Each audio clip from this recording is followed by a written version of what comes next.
Assalamualaikum warahmatullahi wabarakatuh. Perkenalkan, saya Delvina Zurid Alifia, NIM 134200002. Di sini saya akan menjelaskan mengenai teknologi transkripsi dan juga translasi.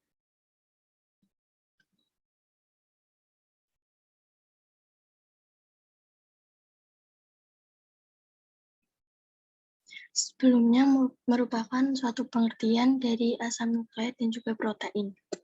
Asam nukleat dan protein ini merupakan suatu senyawa polimer utama yang terdapat pada sel. Asam nukleat ini berfungsi untuk menyimpan dan juga mentransmisikan informasi genetik dalam sel.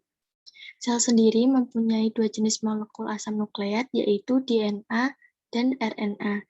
DNA ini bisa menyimpan informasi genetik yang spesifik untuk setiap individu dan spesifik tertentu, yang akan diwariskan ke generasi berikutnya. Transkripsi ini merupakan suatu proses sintesis molekul RNA yang menggunakan DNA sebagai template. Molekul RNA yang disintesis ini mempunyai urutan basa yang komplement dengan salah satu rantai DNA. Proses transkripsi menghasilkan 3 jenis molekul RNA, yaitu mRNA, tRNA, dan juga RNA. Transkripsi pada prokariotik, yaitu proses transkripsinya terdiri dari tahap inisiasi, elongasi, dan juga terminasi. Transkripsi yang dikatalis oleh suatu enzim dikenal sebagai RNA polimerase. Kemudian transkripsi pada eukariotik, gen organisme prokariotik bersifat kontinu.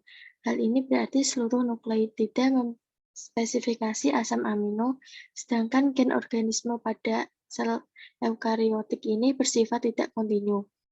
Hal ini berarti tidak seluruh urutan nukleotida bisa mengkode asam amino.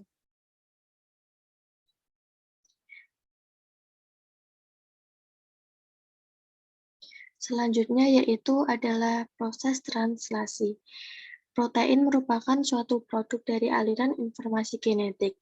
Sel membutuhkan ribuan protein yang berbeda dalam setiap waktunya. Protein-protein ini harus disintesis, dibawa ke tempatnya yang berfungsi, dan didegradasi bila tidak diperlukan lagi.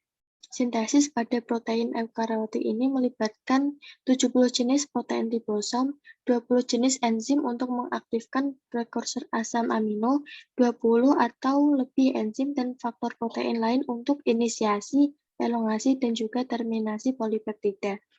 Mungkin sekitar 100 enzim untuk pemrosesan protein dan juga 40 bahkan lebih untuk transfer dan ribosomal RNA. Inisiasi translasi pada organisme eukariotik ini mirip dengan inisiasi pada organisme prokariotik, tetapi urutannya berbeda dan melibatkan faktor inisiasi yang lebih banyak. Perbedaan tersebut disebabkan oleh adanya perbedaan struktur ribosom dan juga kedua organisme.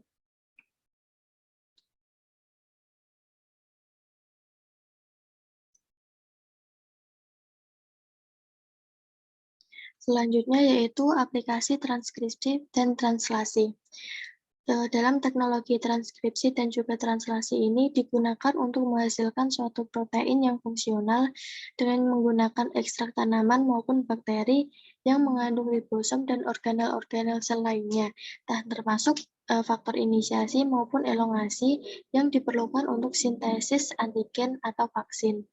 Ditambah transfer ribonukleot asid atau tRNA yang telah dimurnikan, plasmid yang telah diperkaya dengan sekuen-sekuen yang berguna untuk mempercepat proses transkripsi, translasi, serta membawa gen penyandi vaksin yang akan dibuat.